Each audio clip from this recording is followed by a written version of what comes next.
Well, hello, everyone. Welcome to this session. My name is Patrick Nunes, and I'm a member of the board of directors at GALA. So, on behalf of the GALA staff, the program committee, and the board, I'd like to officially welcome you all to the session, Implementing Security with Your Organization.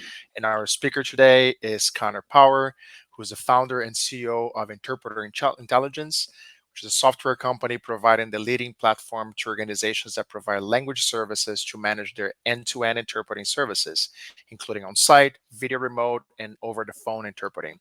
So without further ado, Conor, the floor is yours. Thank you. Thank you, Patrick. Hey, welcome all. Thanks for joining. So let me quickly share my screen here so that I can present. Okay, perfect. So I assume, Patrick, you guys can all see my screen. So yeah, thanks for joining today. What I'm going to run through is, well, first off, my name is Conor Power. I'm the founder and CEO of Interpreter Intelligence, as Patrick mentioned. I'll be talking a little bit today about security and how you can implement it within your organization. So I think security is the hot ticket item, of our digital age, So I'm hoping that you all have some pretty solid takeaways that you can take back to your organization to help implement and improve your own security internally.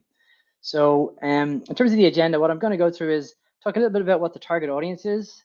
We're then going to talk a little bit about security. What is it? Why is it important?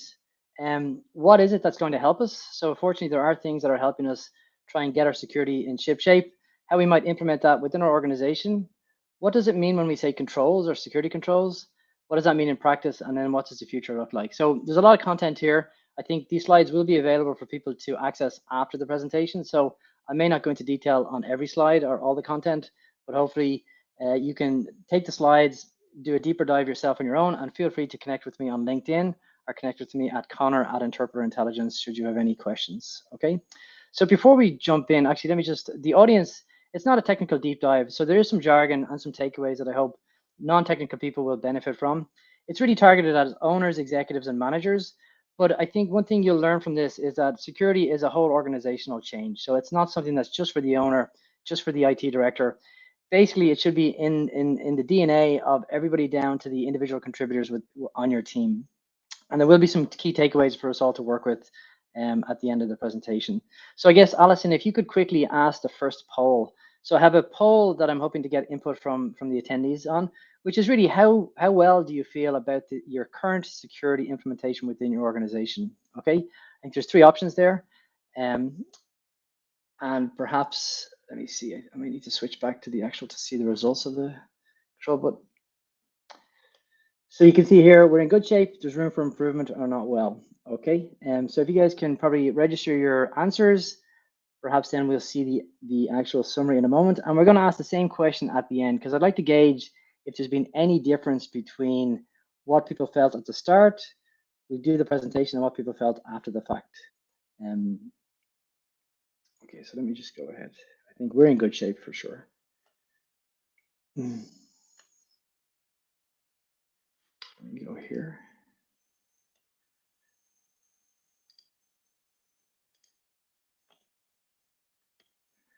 Okay, so you can see here we have 40% of people, so not a huge number of people voting at the moment, but 60% room for improvement. So we'll just give it another moment or two, see if there's any additional attendees.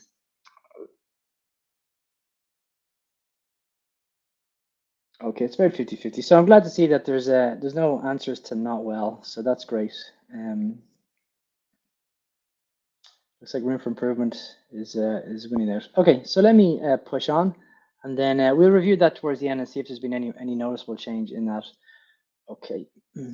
So security, what is it? Why is it important? So, I think we all understand what security is. It's the state of being free from danger or threat. We know it very well in the physical world. I think it's really it's a new awareness is growing on us all in the digital world. So there's three main considerations that you should be aware of. One is, what is the threat surface? So basically, what is it that's at risk within your organization? What is the threat vector? So how might an attack be performed? So it could be through an email phishing campaign. It could be through someone calling up and getting some personal information over the phone. It could be through hacking your network or your firewall. And thirdly, what is the threat impact? So what does it mean for your organization if you do get hacked? Okay, so I think these are three of the key takeaways for you as an owner, executive, or manager to know. So without any security implementation within your organization, you can have a think about this, at lunchtime, this evening, on your way back from the conference, perhaps. And what is it that's a risk? How might an attack be performed? And of course, you probably best to loop in your IT folks for the threat vector. And then thirdly, what is the threat impact? You should be very acutely aware of what the impact would be if your customer data was hacked, if someone intrudes in your network, and perhaps there's a ransomware within your network. Okay. In the physical sense, I think we're very aware we have this innate instinctive ability in real life to know what our physical security is. And it's very much based around geography and proximity. So where you're located, what you're close to. These are typically your physical assets. The type of attack is often perhaps maybe your phone gets stolen, someone breaks into your house. And of course, we have reliable enforcement in the local police, the FBI here in the States, and we have jurisdiction in that the person who generally performs the attack is within the jurisdiction, can be arrested and prosecuted.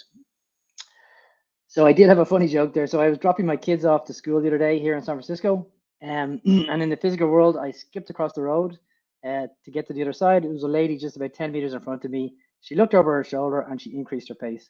The point here is that we have this instinctive ability to be aware of our physical security. Of course, it didn't help that I was dressed like this as I dropped my kids off. In a digital sense, though, we really are in a new frontier. So we're like newborns in this digital world. We do not have the innate ability or the instinctive ability to know what's at risk and how we might be attacked online. And basically, anybody with an online presence or a digital footprint is at risk, and anything in digital form is at risk, and any type of attack. So again, ransomware is very common. If someone breaks into your network, they can very simply encrypt your hard disks, and you're in big trouble. They will likely ask for a ransom before they decrypt your hard disks. And they don't care about you personally. They're probably doing this to thousands of people at the same time. If you don't pay them, you'll never hear from them again, but you're unlikely to get your data back.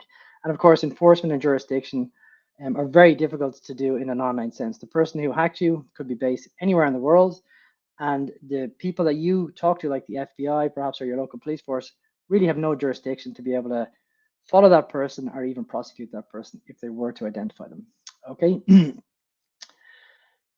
We also have there's a will. So now with this online presence, people are anonymous. You have anything ranging from script kiddies to hobbyists, enthusiasts, organized crime, nation states, disgruntled employees, an ex-partner, even a current partner, are potential people who can go after your organization.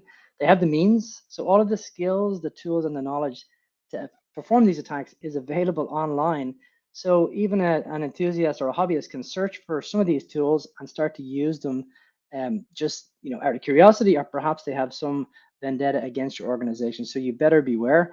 And of course, they can be automated. So in a physical sense, a single person might attack you or perhaps pick your pocket. In a digital sense, the person performing these attacks can be doing it to thousands, if not tens of thousands of people at the same time. Okay. And of course, because it's online, any piece of software or anything that exposes you to the online digitally is potentially a threat target that they can access your organization via. Okay. So again, going back to what is your threat surface? Is it customer data, financial data, personal data, employee data? What are your threat vectors? Generally speaking, your weakest links are your people, your processes, and your tools. Now, as a quick segue, there's a website called Have I Been Pawned? Okay. Now on this website, you can put in your email address or your phone number, and you will be, it will show you where your email has been seen in a previous breach. Okay, so I invite the participants to, jump on the browser, go to the Have I Been Pawned, Have I Been PWNED, put in your personal email address and see where you appear.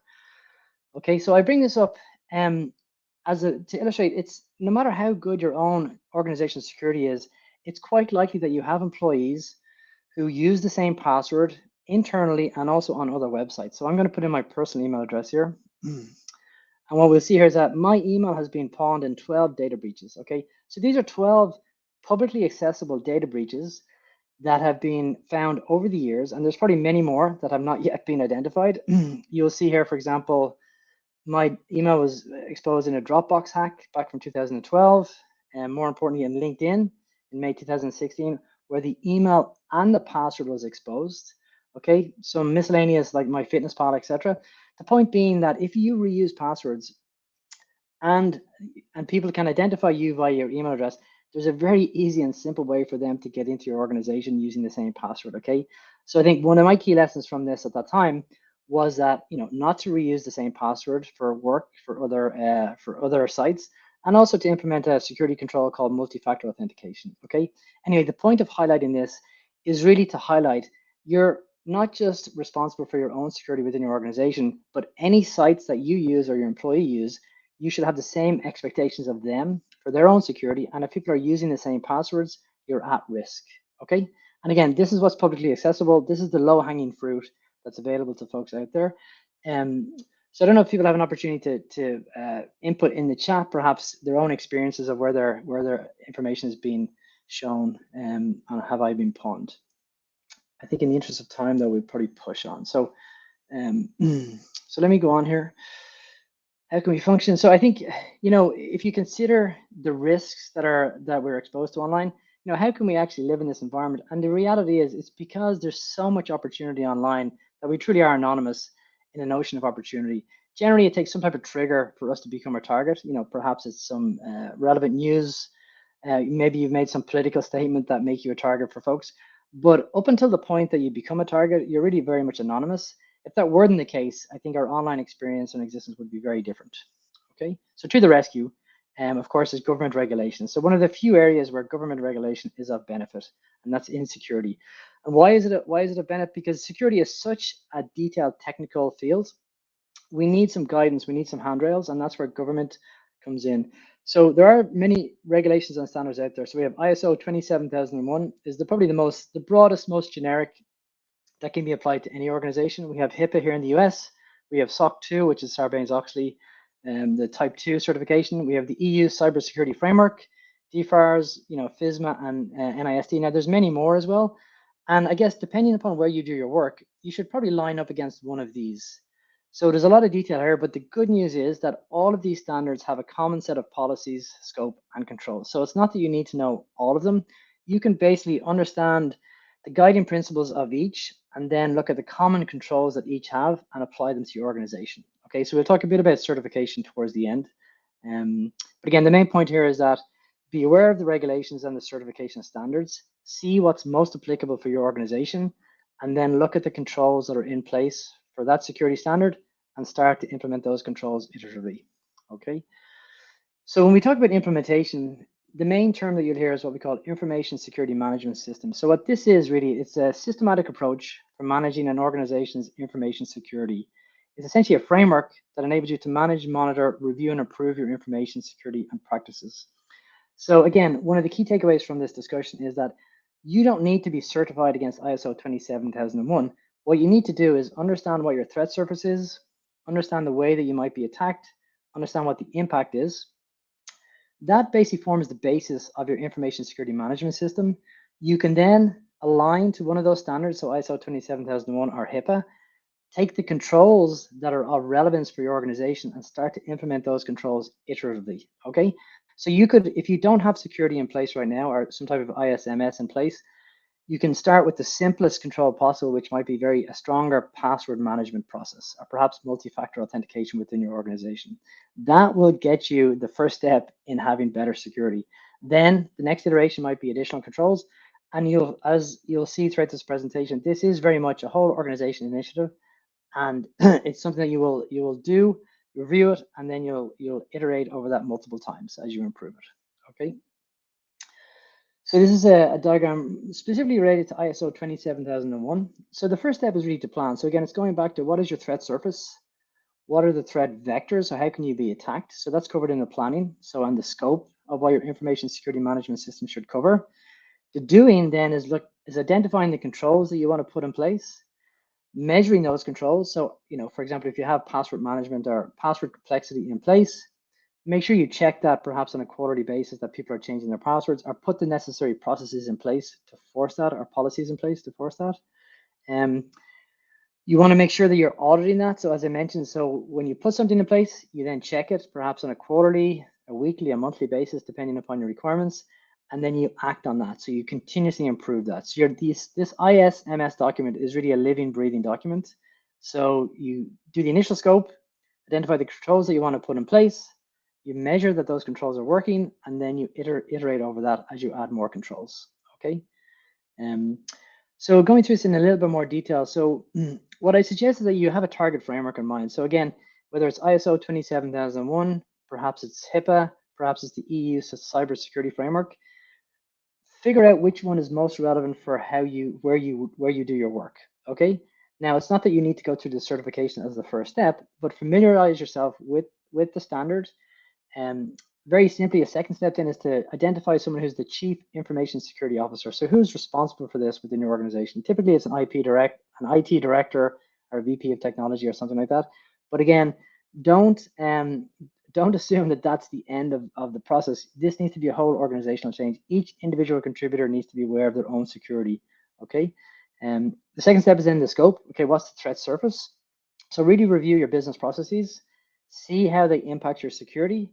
Look at your systems, your networks, your tools, the various roles and responsibilities. You want to take a detailed inventory of assets, both physical and digital. So this is, again, what's at risk. What's the risk management framework you're going to put in place? So again, is it ISO 27001? Is it HIPAA? Is it the EU cybersecurity framework? Identify the risks and score. Again, it can be overwhelming when you see your threat surface initially. So it's probably going to be pretty broad, but it's not that you have to implement everything from the get-go. You identify the highest risks, and then you target controls at those highest risks. And again, with this iterative model, you build on top of that. Okay. An important part of this is risk treatment. Okay, so if you have a pretty broad surface that can be attacked, the first step in treating some of those risks is seeing if you can avoid any of them. A good example of that might be not retaining customer data beyond a couple of years. So I think with GDPR, there's much more aggressive policies around basically archiving or removing customer data if you no longer need it. And that's a key tenet of security. So I think there's little reason for you to have customer data on file that's 5, 6, 7 years old. Maybe for some, if you have some audits on your customer behalf, you may need to have it. But really, you should aggressively remove that data and reduce your surface risk. Okay. You validate against the controls and make sure you document this. So again, I think in terms of if and when you do have a security breach, as I think you're in a much better shape if you documented your ISMS as you go along. If you don't have any documentation, you really expose yourself to negligence and perhaps more serious results if you haven't made a serious effort to document this, audit it, and iterate over it. Okay, and then implement the plan.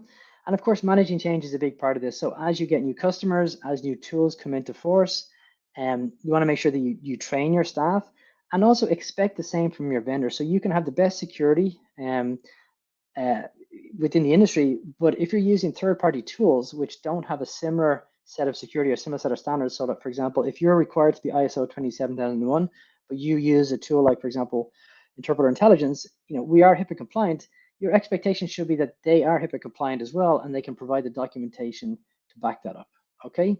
The 11th point here is to operate the ISMS, which is both internal audits, measuring what's been successful, where there's problems, and there will be problems, and retain what's relevant and drop what's not. Okay, and this is a process of continuous improvement. So really what you have here is a framework for how you can start to implement security. Again, if you look at the initial framework, it can seem quite overwhelming, but what you need to do is align to one of these standards and choose the controls that are most relevant for you that can cover your highest risks. Okay.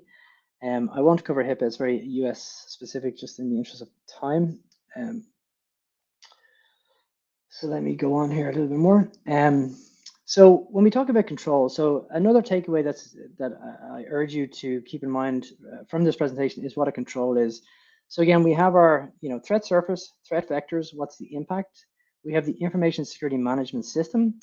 And then underlying all of this is what we call security controls.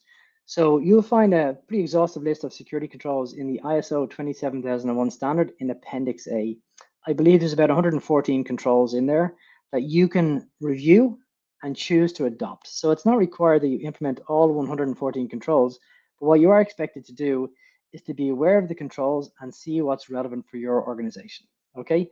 Another useful source is the HIPAA security rule. So HIPAA has I think it has a privacy rule, security rule, and a breach notification rule.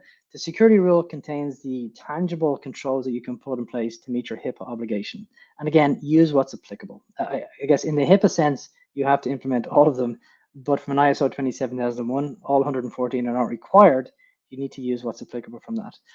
So some sample controls. So when we talk about security controls, it can be as simple as we have identified a privacy officer, security officer. So who's the person responsible for the overall security within the organization? Employee training is another control. So you should have at least a yearly training for your employees, which could be, anti-phishing, how best practices around handling emails. If you get an email from an unknown source, don't click on links in that email. Even go so far as to purchase some software or email software or spam filtering to prevent those emails even getting to the inbox of your employees. Very simple controls, but these are a core tenet of implementing good security. You need to have ongoing internal audits. So again, you have your information security management system, you have the controls that you're managing. You want to audit those controls on an ongoing basis, whether it's quarterly, weekly, monthly, or just once a year, again, depending upon your need. You need to document those policies and procedures. Another very simple control is user identification and auditing. If you're in an organization where you have a shared username and shared password across multiple people, that's really a no-no from a security perspective. So again, a simple first step in those cases is to actually have each person be identified with their own unique login and their own separate password. Business continuity is another area where controls are very useful. So false tolerance. So if you have software that you use internally, maybe you have a shared hard drive, or perhaps some internal software that all your users use. If that software was to fail, what's your backup procedure? So do you have a hot failover setup? Do you have backups and an ability to recover those backups quite quickly? These are examples of controls that you would put in place to make sure that your business and it's is not interrupted. Ensuring that users log in. Encryption, of course, is a very common one as well. So encryption when you access websites and also when you store data on hard drives, do you encrypt the data on those hard drives? Now, that becomes very relevant if you ever dispose of those hard drives. The data should be encrypted because if you dispose of the hard drive and someone gets that hard drive, they can very easily access the data if it's not encrypted. And another common control that we see basically is when hard drives are being thrown out or disposed of, that the data is properly wiped from those hard drives. Okay. If you work in a larger company, do you limit access to the facility? And then similarly for device and media and workstation security, are there automatic logouts for people on their computers, etc.? So it's 10 past 9 here. I'm going to just rip through this. The last point here is this multi-factor authentication. I think we see that more prevalently now. When you log into a website, you get a text message, or you need to have a device in your hand to then provide an additional code to log in. I think we'll see that more and more. It does impact the user experience, but it's a very much better security control to put in place. So let me just skip ahead. So in practice, what I'm going to wrap up on here is really we want to establish a framework for managing security. So what are the risks? Who are the owners? What are the impacts? Adopt, align against the standard, identify the risks, analyze those risks, evaluate the risk and how you will treat those risks, document it, and then most importantly, review it on an ongoing basis, monitor it and audit it, and prepare for the time when there will be incidents, because there will be incidents. So again, it's a bit like having a fire drill. If you've never had a fire drill before, the one time there will be a fire, you're probably going to be in trouble.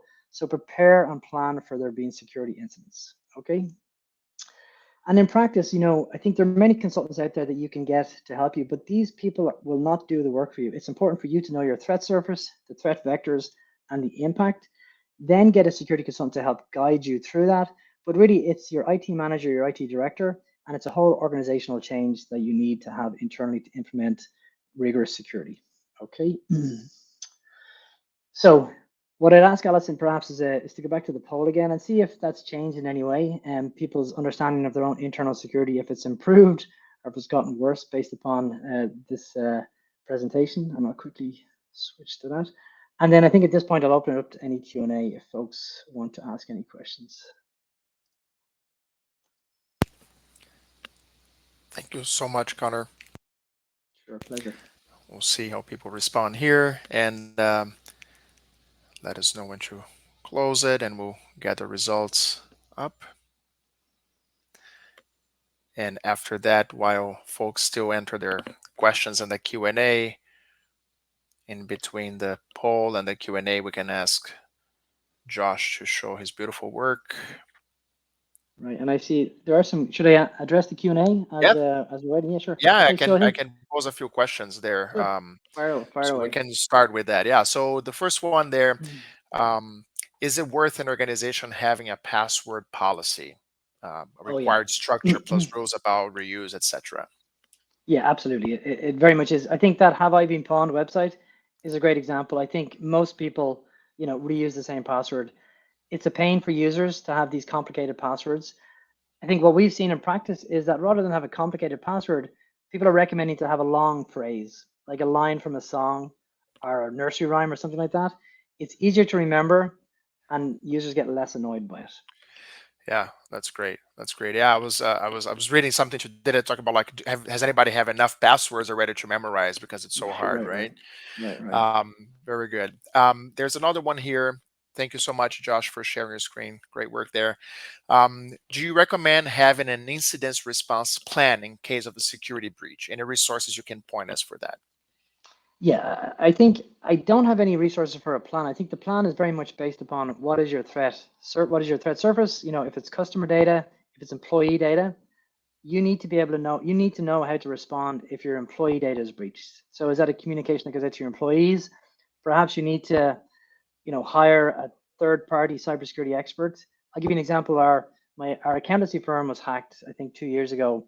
As part of their breach notification, they had someone, a professional available for us to speak to about what we could do to mitigate any risk due to their breach. So again, I think it's built into your information security management system and framework. Yeah, that's good. Cover one more here. How much harder is security now that so many employees are remote and may remain so that way? Yeah, I think it's exponentially harder. I mean, people are not on your company network unless you've paid, big bucks for some type of VPN security. You have very little control over what they're doing during the day and what their, browsing habits are. Email is another one if you're using a Gmail or Gmail for business. you know, like what tools you put in place, because I think phishing and email are probably one of the biggest threat vectors that people get exposed to. So I don't have an easy answer, but I just it is exponentially harder to address. Right. Thank you, Connor. Well, and one more here. What about cybersecurity insurance policies? Are they worth it? Yeah. So in our world, they're a requirement and are mandated for many of the contracts we have with our customers. Um, Is insurance ever worth it? It is when you need it, I guess, is the Right. old adage. But yeah, I mean, I think we're seeing that it's mandatory, in most contracts, especially in healthcare settings. So whether you're ever going to get the benefit of it or not, I'm not quite sure, but we're seeing the fact that it's becoming the norm, a bit like multi-factor authentication. Yeah. Thank you. Well, Connor, thank you so much for sharing that knowledge with us. It's definitely great information. Thank you so much for everybody for being here. And we'll definitely see you soon in the next sessions. And I'm sure Connor will be around to answer any questions and chat with you all during the conference. So thank you. Sure. Sure. And if anybody wants to contact me, it's Connor, Conor, at interpreterintelligence.com or hit me up on LinkedIn. I'll be happy to answer any further Q&A on LinkedIn or by email. Great. Thank you, Thank you, Patrick. Connor. All right. Thanks, I'll see Allison. you all. Bye now. All the best. Bye bye.